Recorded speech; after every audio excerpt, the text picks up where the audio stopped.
Muita gente tem me perguntado qual é a melhor maneira de avaliar a imunidade pós-vacinal para a Covid. A resposta é através do impacto em doenças graves e em óbitos observado após a vacinação da população.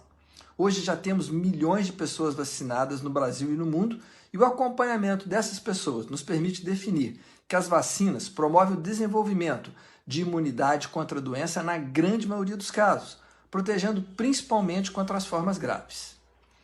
Está errado avaliar a imunidade pós-vacinal individualmente? Não, não está errado.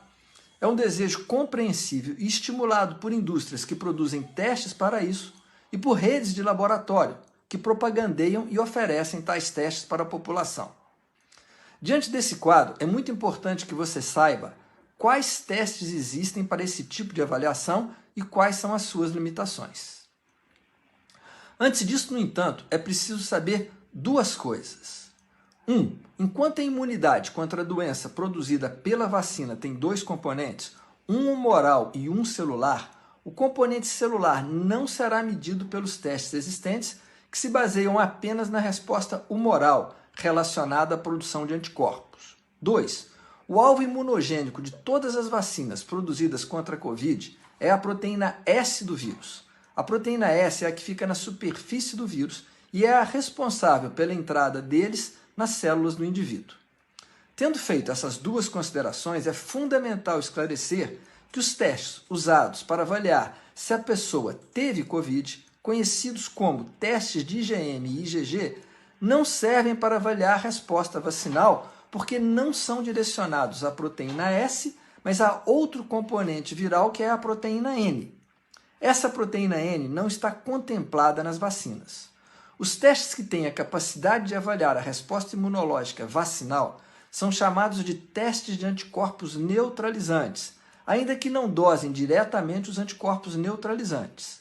O que esses testes dosam são os anticorpos contra a totalidade ou parte da proteína S do vírus SARS-CoV-2 e fazem uma correlação disso com a produção dos anticorpos neutralizantes.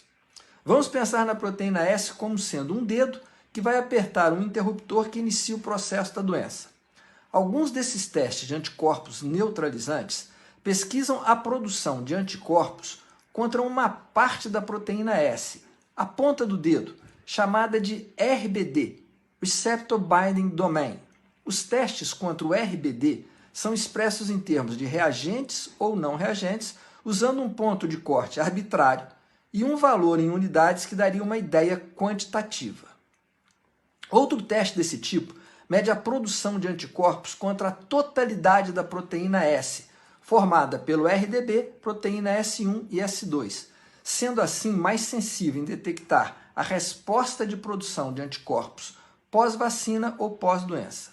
Esse teste contra a proteína S total é expresso de maneira quantitativa também em unidades arbitrárias.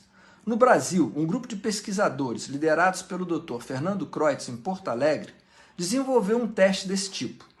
Esse grupo tem estudado a resposta imune à proteína S total de pacientes que desenvolveram Covid e comparados tais valores aos valores obtidos de amostras colhidas em indivíduos antes do surgimento da Covid. Com isso, tem uma boa correlação de um provável ponto de corte para a imunidade, ainda que não apresentem os resultados nesses termos, mas somente com o valor quantitativo. O ponto de corte para separar imunizados de não imunizados é o grande desafio com relação a esses testes. Não sabemos com segurança qual nível se associa à proteção contra a Covid. Não sabemos também diferenciar níveis para a proteção contra a doença leve, grave e mortalidade. Em resumo, o resultado desses testes para avaliação de imunidade deve ser visto com extrema cautela. Teste negativo ou com baixa concentração de anticorpos não significa que você não tenha ganhado nenhuma proteção com a vacina, mas pode vir a significar que no futuro, quando começar a haver sobras de vacinas e opções de vacinas diferentes, pode-se considerar uma nova vacinação como uma vacina de tecnologia diferente da primeira. Teste positivo ou com maior concentração de anticorpos não significa que você está livre de ter doença, mas provavelmente indica uma menor probabilidade disso, na dependência ainda do nível de resposta atingida. Tudo é muito novo ainda na Covid. Estamos aprendendo sempre. Mas temos uma certeza: independentemente do seu estado imunológico pós-vacinal, continue mantendo as máscaras e o distanciamento social nessa fase em que ainda temos alta circulação do vírus e baixa vacinação. Proteção vacinal depende fundamentalmente de proteção coletiva e ainda estamos muito longe disso. Obrigado.